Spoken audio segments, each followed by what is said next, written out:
सभी साथियों को जय हिंद।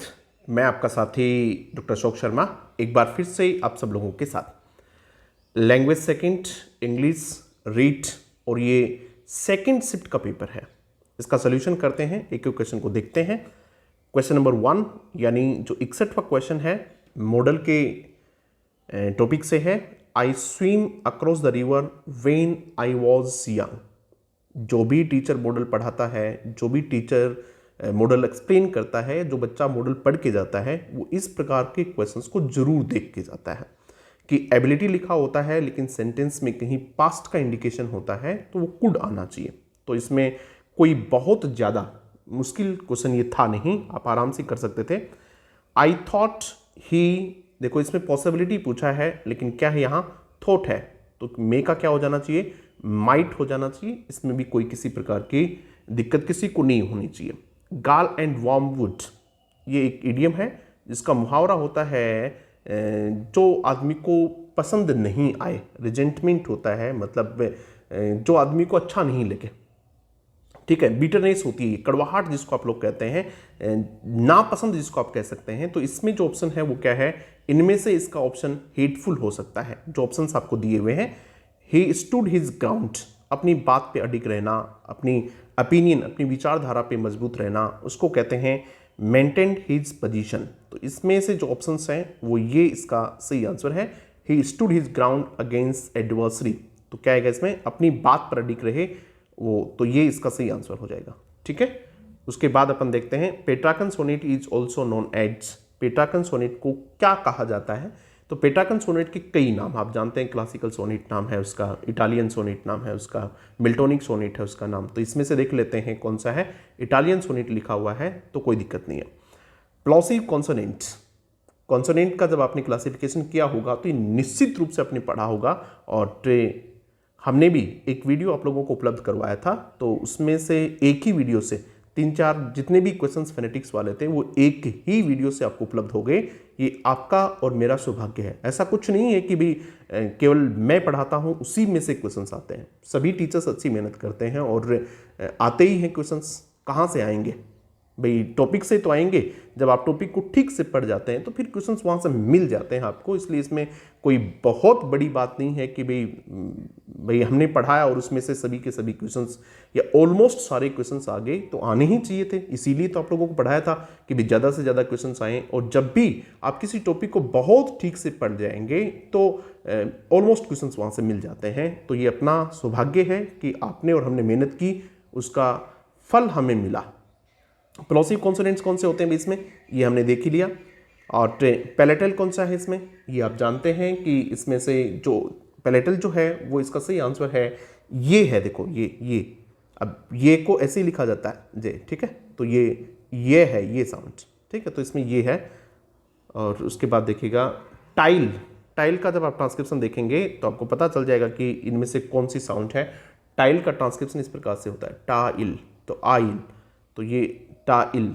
तो ये देखो, ये इसमें कंफ्यूज करने के देखो ये भी आई दिया हुआ, जबकि ऐसी कोई साउंड होती नहीं है। तो ये साउंड होनी चाहिए इसमें, tile. Phonetic transcription of the word hang, तो इसमें भी आप लोग देख लेंगे कौन सा है का तो है ही सीधा सीधा, कोई दिक्कत नहीं है। इसका ट्रांसक्रिप्शन जो है वो इस प्रकार से लिखा जाता है, हैंग ये। तो इसमें देखो इसमें कौन सा है, ये इसका सही आंसर यही है ना, ये ठीक है। उसके बाद में जेस्चर का ट्रांसक्रिप्शन देख लेते हैं। देखो हर बार पूछा ही जाता है, ये जो साउंड है डी जेड वाली साउंड, ये इस प्रकार की जय वाली साउंड पूछी जाती है, ये अंग वाली साउंड पूछी जाती है। अब आप तीनों पेपर या चारों पेपर उठा के देखो, और मैं तो ये कहूँगा कि लैंग्वेज फर्स्ट में भी है ये, तो 8 के 8 पेपर उठा के देखो, आपको कहीं न कहीं से ये साउंड जरूर मिलेगी। इसका क्वेश्चन पूछा हुआ है और इसका क्वेश्चन पूछा हुआ है। तो जब आप आगे की तैयारी करें अपनी, तो ये मान के चलिएगा कि एक पैटर्न होता है क्वेश्चन पूछने का। ऐसे कहीं से कुछ भी उठा के क्वेश्चन पूछने नहीं पूछ लेते हैं, और यदि ऐसे कोई क्वेश्चन उठा के पूछ भी ले कहीं से, तो फिर ज़्यादातर बच्चों के वो गलत हो जाते हैं। इसलिए आपको उसमें नुकसान नहीं होता है। तो देखते हैं भी इसका सही ट्रांसक्रिप्शन क्या है, एक बार लिख लेते हैं। इसका ये ट्रांसक्रिप्शन है, जेस्टर, ठीक है। तो ये देख लो इसमें आप में से कौन से में है, यही लग रहा है मुझे तो, है ना, यही है। देखो इसमें ये मैच कर लेना भैया कौन सा है। Passive vocabulary, which one of this is not related to passive vocabulary, इसमें से पैसिव वोकैबुलरी से रिलेटेड कौन सा नहीं है। पैसिव वोकैबुलरी में वर्ड्स रिकॉग्नाइज होते हैं, समझे भी जाते हैं, words are often used in speaking and writing, ये नहीं होता है, वर्ड्स को यूज ज़्यादा फिर किया नहीं जाता है। तो ये इसका सही आंसर हो जाएगा सी। उसके बाद में देखिएगा, motivation is a process of, motivation किसकी प्रोसेस है? अराउजिंग इंटरेस्ट, इंटरेस्ट पैदा करने की, फिर इंटरेस्ट को बनाए रखने की, इंटरेस्ट को नियंत्रित करने की, ठीक है, सारी चीज़ें हैं। कम्युनिकेटिव अप्रोच तो डी हो जाएगा। Communicative approach to English teaching means, communicative approach का मतलब क्या होता है? तो इसमें अपन आंसर सी माना जाना चाहिए। क्या? Communicative competence. क्योंकि कम्युनिकेटिव अप्रोच में जो डेवलप की जाती है वो क्या की जाती है? कम्युनिकेटिव कॉम्पिटेंस डेवलप की जाती है। How many components are essential in the process of communication. अब ये क्वेश्चन में क्या पूछना चाह रहा है, ये बहुत स्पष्ट नहीं है कि कम्युनिकेशन की प्रोसेस में कितने एलिमेंट होते हैं। तो कम्युनिकेशन की प्रोसेस में जब लैंग्वेज टीचिंग आती है तब 3 होते हैं। जब लैंग्वेज टीचिंग की बात आती है तब 3 होते हैं। कौन कौन से? Verbal message, VERBL, verbal message होता है। उसके बाद में एक होता है para verbal message, PARAPARBL, para verbal message होता है। और एक होता है नॉन वर्बल मैसेज। तो नॉन वर्बल मैसेज में तो बॉडी लैंग्वेज होती है, वर्बल मैसेज में वर्ड्स होते हैं, किस प्रकार के वर्ड्स को चुनते हैं, और पैरावर्बल में उन वर्ड्स को कहा कैसे जाता है। ये 3 चीज़ें होती हैं, तो ये 3 माना जाना चाहिए। अब और देखिएगा, जब आप टेक्नोलॉजी में पढ़ते हैं, ICT में पढ़ते हैं, वहाँ भी कम्युनिकेशन होती है, ठीक है। वहाँ इसके पार्ट्स कितने माने जाते हैं? 5 माने जाते हैं। कौन कौन से?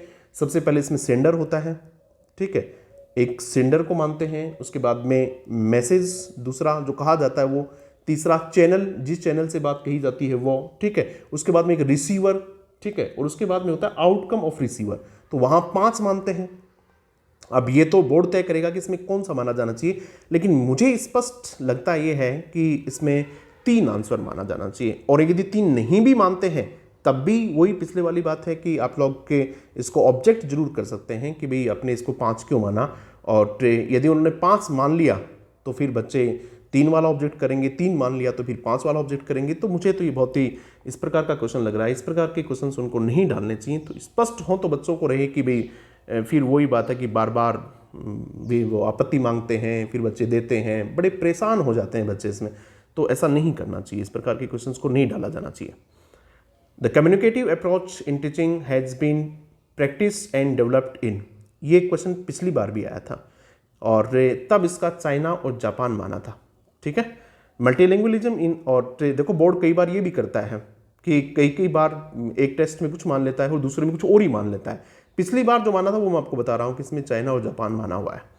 मल्टीलैंग्वेलिज्म in classroom can be use to, आपको करना है इररिलेवेंट ऑप्शन चूज करना है, यानी जो ऑप्शन सही नहीं है वो ऑप्शन आपको करना है। तो teach all subjects, multilingualism all subjects के लिए होती है, ठीक बात है। Teach about diverse cultural groups, ये भी ठीक है। टीच ओनली लैंग्वेजेस, ये ठीक नहीं है। कि ऐसा नहीं है कि मल्टीलैंग्वेलिज्म के जरिए आप केवल भाषाओं को ही पढ़ा सकते नहीं, आप किसी भी स्पेशलाइज्ड कोर्स में जो पढ़ा रहे हैं, आपका मैथ को जो भी कुछ है, तो वहाँ भी आप पे मल्टीलैंग्वेलिज्म को यूज कर सकते हैं। तो ये ठीक नहीं है इसमें, तो ये इसका आंसर होना चाहिए।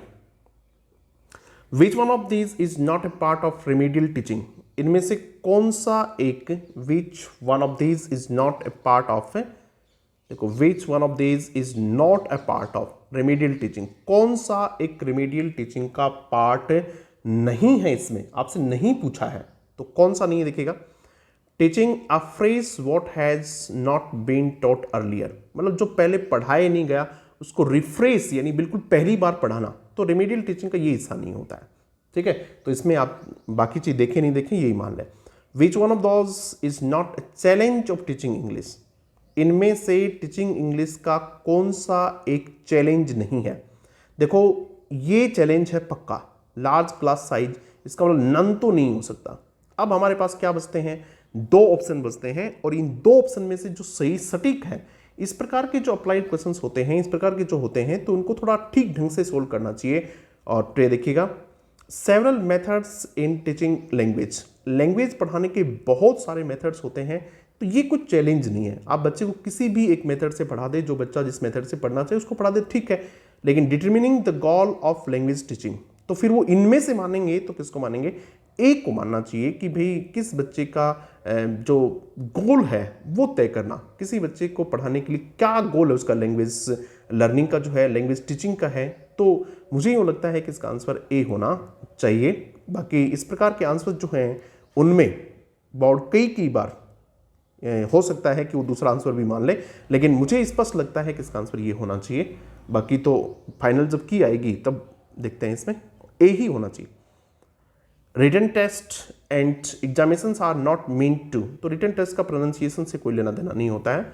Concept of evaluation was introduced by, अब देखो ये जो क्वेश्चन है ये भी इसी प्रकार का है। तो जो इवेल्युएशन का कॉन्सेप्ट है उसके लिए किसको मानते हैं, रैल्फ टेलर को मानते हैं। किसको, RALPH, रैल्फ टेलर को मानते हैं, ठीक है, TYLER।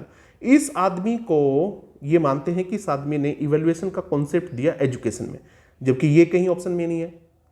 थॉर्नडाइक को भी मानते हैं, थॉर्नडाइक भी कहीं ऑप्शन में नहीं है। अब जो हमारे पास बनते हैं इवेल्युएशन से रिलेटेड जो आदमी बचता है वो कौन बचता है, BS ब्लूम बचता है, ठीक है। तो इसलिए इसका ये इन ऑप्शंस में से ये होना चाहिए। बाकी मैंने बता दिया कि आपको इसके क्या क्या आंसर हो सकते हैं, एग्जैक्ट आंसर तो इसका ये होना चाहिए। बाकी इनमें से बी इसका आंसर होगा। इस पैसेज को पढ़ने के बाद आपको लगेगा कि विंड एनर्जी इसका क्या है, सही टाइटल इसका हो सकता है, वो आप इसको पढ़ के देख लेंगे।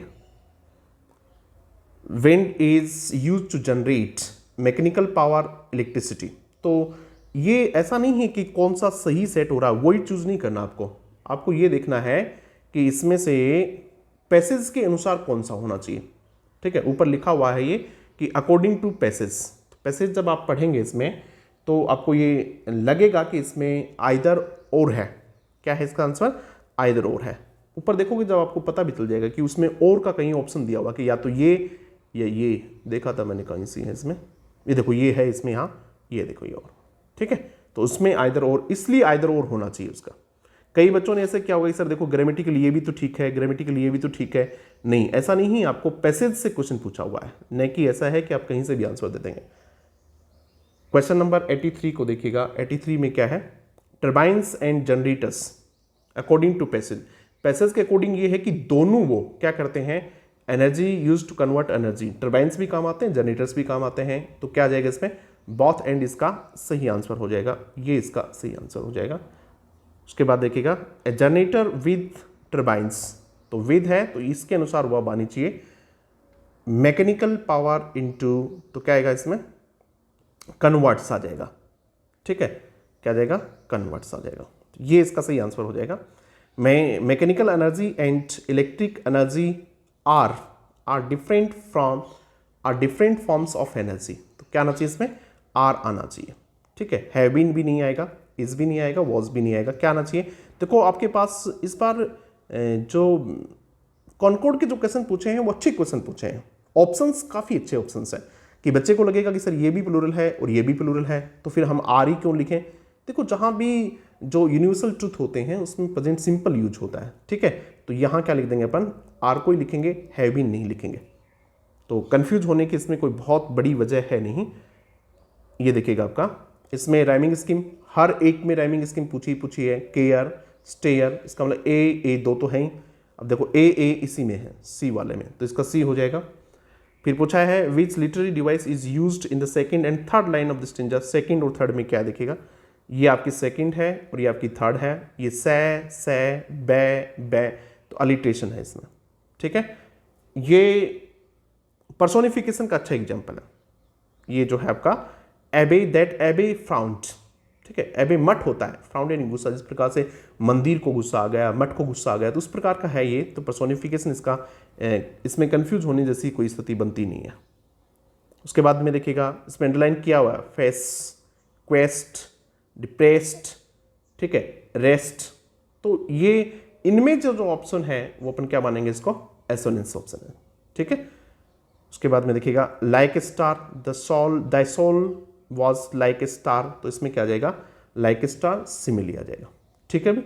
तो इस प्रकार से हमने इसका सोल्यूशन करने की कोशिश की और अब आप लोगों को इस पर बहुत ज़्यादा चर्चा मुझे लगता है नहीं करनी चाहिए, क्योंकि ये क्वालिफाइंग पेपर था और आप में से सब बच्चों का, मुझे पूरा विश्वास है आप में सब बच्चों का पेपर क्वालिफाई हो जाएगा। इसलिए अब आपको निश्चित रूप से ये सोचना चाहिए कि मेरी कहाँ कहाँ कमियां रही, क्या क्या कमियां रही, उन कमियों को दूर करते हुए आपकी आगे की एग्जाम्स बहुत नज़दीक हैं, चाहे वो फर्स्ट ग्रेड हो चाहे सेकंड ग्रेड हो, जिसकी भी आप तैयारी करें, रीट मेंस की जो भी तैयारी कर रहे हैं, तो बहुत नज़दीक हैं। तो आप पे बहुत जल्दी इससे बाहर आके क्योंकि इसमें ऐसा कुछ नहीं है कि मेरिट बढ़ने जैसा कुछ है नहीं, क्वालिफाई सब हो ही जाओगे। तो इसलिए इसमें अगर किसी बच्चे के 1-2 नंबर कम भी बन रहे हैं तो उसको बहुत ज़्यादा हताश और निराश होने की आवश्यकता नहीं है। बस आप अपनी आगे की तैयारी शुरू करें। Thank you very much.